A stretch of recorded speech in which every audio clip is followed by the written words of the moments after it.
Hello, good afternoon everyone. देखिए, अब हम इसी सीरीज में हम बात कर रहे थे कि क्लास 10th में या कॉम्पिटिशन्स में क्लास 10th के यूके बोर्ड सीबीएसई बोर्ड में विभिन्न चैप्टरों से जो जो महत्वपूर्ण प्रश्न आ सकते हैं आगामी परीक्षा में, तो उन पर चर्चा कर रहे थे। इससे पहले वीडियो में मैंने आपको जो क्वेश्चन जो एक पॉलिनोमियल के बताए थे, लगभग वही क्वेश्चन आएंगे, आप देख लीजिए।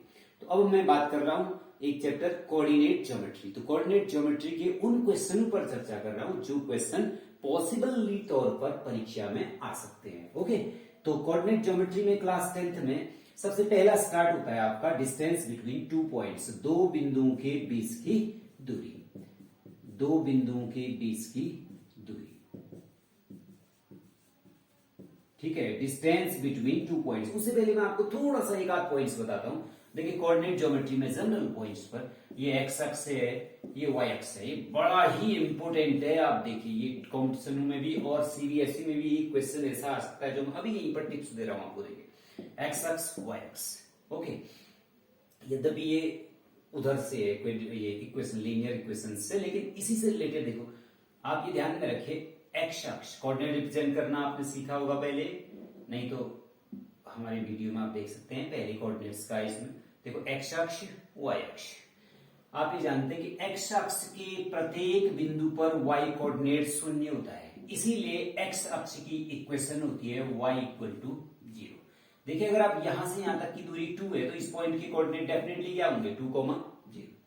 यहां से यहां तक अगर ये दूरी 5 है तो इस पॉइंट के कोऑर्डिनेट क्या होंगे, 0,5, 100%। ओके, तो 0,5, ये 2,0। ठीक, तो इसीलिए क्या है, y अक्ष के प्रत्येक बिंदु पर x कोऑर्डिनेट शून्य होता है, तो इसलिए y अक्ष का जो समीकरण है वो x बराबर 0 हो गया। तो पहला पॉइंट आया x अक्ष का equation y equal to 0। Equation की बात कर रहा हूं, I am talking about equation, not coordinate.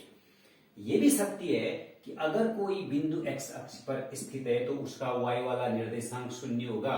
मैंने आपसे कहा एक बिंदु x अक्ष पर स्थित है, अगर आप उसको एज्यूम करना है तो आप उसके कोऑर्डिनेट इस टाइप के मानोगे, या h,0 या m,0 कुछ भी, लेकिन y वाला 0 रखोगे। अगर एक पॉइंट y अक्ष पर प्लेस्ड है तो उसके कोऑर्डिनेट इस टाइप के होंगे, 0,y, क्योंकि उसका x कोऑर्डिनेट 0 होगा, या 0,k, 0,h, कुछ भी एक कांस्टेंट। तो ये दो इक्वेशन आ गए। दूसरी बात, x अक्ष के समांतर रेखा का समीकरण। ये x अक्ष के समांतर कोई रेखा है, तो ये डिस्टेंस माना आपके पास एक कांस्टेंट a है, तो ये y कोऑर्डिनेट है, तो उसका इक्वेशन हो जाएगा y इक्वल टू a। आप प्लस माइनस भी कर सकते हैं, नीचे होगा तो माइनस होगा। जैसे मैंने थोड़ी देर के लिए आपसे कहा, एक इक्वेशन है y इक्वल टू 2, तो उसको ड्रॉ करता हूं, y कोऑर्डिनेट 2 माने ये दूरी 2 है y कोऑर्डिनेट में, ये भी 2, ये भी 2, ये भी 2, तो इसका इक्वेशन हो जाएगा y बराबर 2। इस लाइन का इक्वेशन है y इक्वल टू 2। देखिए, तो y इक्वल टू a मैंने एक इक्वेशन लिखा, तो ये किसका हुआ, x अक्ष के समांतर रेखा का समीकरण, the equation of the line parallel to the x axis. You may write y equal to plus minus, plus above of the origin 0, ये minus below of the origin. Okay, so next point, similarly, if the equation is in the form of x equal to plus minus a or any constant, then this equation is the equation parallel to the y axis.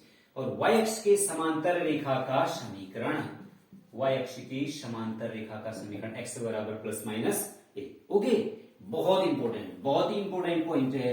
तो कई बार परीक्षाओं में ऐसा CBSE में पूछा जाता है, आपके सामने दो इक्वेशन दिए होंगे, तो क्या कहेगा आपसे, फाइंड द नेचर, या एक मल्टीपल चॉइस क्वेश्चन में भी, एमसीक्यू क्वेश्चन में भी आ सकता है कि इसके सॉल्यूशन किस प्रकार के होंगे, यूनिक सॉल्यूशन होगा, या क्या कहते हैं इनफाइनाइटली मेनी सॉल्यूशन होंगे, या नो एनी सॉल्यूशन होगा। आपके सामने दो इक्वेशन है कहेगा, जैसे उसने बोल दिया, एक इक्वेशन है y इक्वल टू 5 एंड दूसरा दे दिया y इक्वल टू 0, या x equal to 0, x equal to कोई भी 5, -5, 6 ऐसे।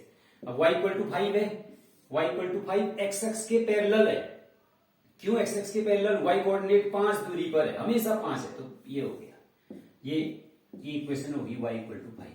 y इक्वल टू 0 x अक्ष का समीकरण होता है, यानी कि एक लाइन ये है, एक लाइन ये। आप देख रहे हैं लाइन पैरेलल है ना, ये तो पैरेलल लाइनें कहीं काटती हैं, no, never intersect, then it means जब काटती नहीं है तो सॉल्यूशन कहां से होगा, तो समांतर में वैसे भी पढ़ा है, तो नो एनी सॉल्यूशन, कोई भी हल नहीं होगा। Similarly x equal to 0 y अक्ष का है, ये x इक्वल टू 0 हो गया, y अक्ष की इक्वेशन है।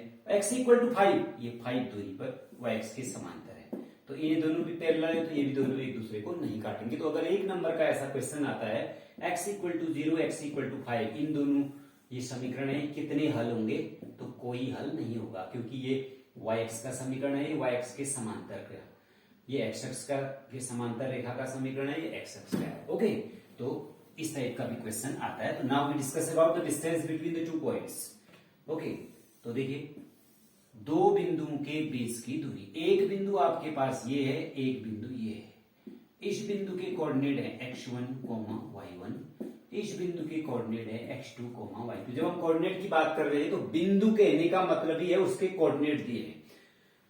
आपको ही पता होगा किसी के भी जो कोऑर्डिनेट होते हैं उसमें अगर उस कोऑर्डिनेट से x अक्ष की दूरी निकालेंगे तो y कोऑर्डिनेट होता है। अगर मैंने आपसे कहा एक बिंदु के कोऑर्डिनेट 2,5 है, तो इस बिंदु की y अक्ष से दूरी बताइए, तो y अक्ष से दूरी x कोऑर्डिनेट होगा और x अक्ष से दूरी y कोऑर्डिनेट होगा। जैसे इस पॉइंट की x अक्ष से दूरी y1 और इसकी y अक्ष से दूरी x1, तभी इसके x1 y1। सिमिलरली ये क्या है x2 y2। अब आपको ये दूरी निकालना है तो आप ऐसे एक ट्रायंगल बना लीजिए। देखो यहां से यहां तक y2 है, ये y1 है, तो ये वाला y2 माइनस y1, यहां से यहां तक x2 है, ये x1 है, तो ये डिस्टेंस x2 माइनस x1। अब देखिए पाइथागोरस प्रमेय से कर्ण का वर्ग बराबर आधार का वर्ग धन लंब का वर्ग, तो आपके पास डिस्टेंस AB या इस डिस्टेंस को d मान लीजिए, इस दूरी को, तो d बराबर आधार का वर्ग धन लंब का वर्ग, तो क्या आ गया अंडर रूट पाइथागोरस थ्योरम से under root x2 minus x1 का होल वर्ग प्लस y2 माइनस y1 का होल वर्ग। बस, तो इसको याद कर लेंगे या वैसे प्रूव करना भी सीख सकते हो, अभी उतना जरूरी नहीं है, तो याद कर लीजिए। देखो तो क्या है आपके पास, अगर आपके पास दो पॉइंट मौजूद हैं, एक पॉइंट की कोऑर्डिनेट है x1, y1, पहला भुज दूसरा कोटि, ठीक है, एब्सिस था एंड दूसरा सिमिलरली b की कोऑर्डिनेट x2, y2। तो जब आप इनके बीच की डिस्टेंस निकालते हैं तो फॉर्मूला क्या है, under root x2 minus x1 का होल वर्ग प्लस y2 माइनस y1 का होल वर्ग, ऐसे करेंगे। यानी कि पहला ऋण पहला, दूसरा ऋण दूसरा। अगर आप यहां से करेंगे x1 ऋण x2 का होल वर्ग धन y1 ऋण y2, ये भी सही होगा। बट आपने अगर ऐसा कर दिया x1 ऋण x2 का वर्ग धन y2 ऋण y1 का, तो उत्तर तो सही आएगा लेकिन ये गलत माना जाएगा, ठीक है ना, क्योंकि आपने एक पॉइंट उधर लिया, एक इधर लिया। तो इसलिए आप या तो x1 ऋण x2 करो तो y1 ऋण y2, या x2 ऋण x1 करते हो तो y2 ऋण y1, यानी कि सीक्वेंस सेम होना चाहिए। ओके, बाकी कुछ भी प्रॉब्लम नहीं है, तो इसको सॉल्व कीजिए, अंडर रूट निकाल लीजिए तो आंसर आ जाएगा। तो ये तो है आपका दो बिंदुओं के बीच की दूरी, तो इस पर भी क्वेश्चन कई बार आता है और इसके एप्लीकेशंस बहुत ज्यादा इंपॉर्टेंट हैं, तो इसके एप्लीकेशंस पर भी आप चर्चा कर सकते हैं। ओके, तो जैसे चलो इसके एप्लीकेशंस पर कुछ चर्चा कर लेते हैं। तो बहुत इंपॉर्टेंट क्वेश्चन एप्लीकेशंस पर आते हैं कई बार। जैसे आपको एक ट्रायंगल दे रखा है, ठीक है ना, एक ट्रायंगल दे रखा है, आपसे कहा होगा कि भाई ऐसा कीजिए, इस ट्रायंगल के तीनों वर्टेक्स दे रखे हैं, तो बताइए कि ये ट्रायंगल आइसोस्केलस है, समद्विबाहु है या समबाहु है। तो आप क्या करेंगे, दो बिंदु के बीच की दूरी से ये निकालेंगे, ये निकालेंगे, ये निकालेंगे, तीनों बराबर है तो समद्विबाहु, समबाहु नहीं तो समद्विबाहु। ओके, और ऐसे ही अगर आपसे क्या रखा है, माना कि भाई ये आयत के शीर्ष हैं, रेक्टेंगल के शीर्ष हैं, तो सारे के सारे आपको दे रखे हैं ए बी सी डी। आयत की परिभाषा आप जानते हैं, सामने आमने की भुजाएं बराबर होती है, विकर्ण बराबर। तो इन दोनों के बीच की दूरी से आप ये दूरी निकालोगे, इससे ये दूरी निकालोगे, इससे ये दूरी निकालोगे, सबके सब बराबर आए, सबके सब बराबर आए तो स्क्वायर हो गया, डायगोनल भी बराबर, नहीं तो कौन सी साइड होगी, ये सामने वाली भुजाएं बराबर, ये भुजाएं, मतलब आप भुजाओं का जहां पर के से डिस्टेंस निकाल के उसको कवर अप कर लीजिए। ओके, तो बहुत सारे एप्लीकेशन हो सकते हैं, सर्कल में भी एप्लीकेशन हो सकता है। आपसे क्या रखा है कि भाई एक सेंटर के कोऑर्डिनेट यहां पर हैं और एक सर्कमफ्रेंस परिधि पर यहाँ है, रेडियस निकालो तो दो बिंदु के बीच की दूरी, अगर डायमीटर निकालो तो इसका दुगना कर दोगे, है ना। तो कई बार, और एक यहाँ पर आगे वाले उसमें हम बात करेंगे आगे वीडियो में फिर, तो इससे और क्या कहते हैं कि इंटरनली और एक्सटर्नली डिवाइजन और डिस्टेंस पर भी वहां पर हम आएंगे, तो वहां पर भी बड़े इंपोर्टेंट मीडियन निकालना अगर वगैरह, इस पे कुछ क्वेश्चन ऐसे बहुत ही टिपिकल है। तो थैंक्स, नेक्स्ट वीडियो में मिलते हैं। ओके।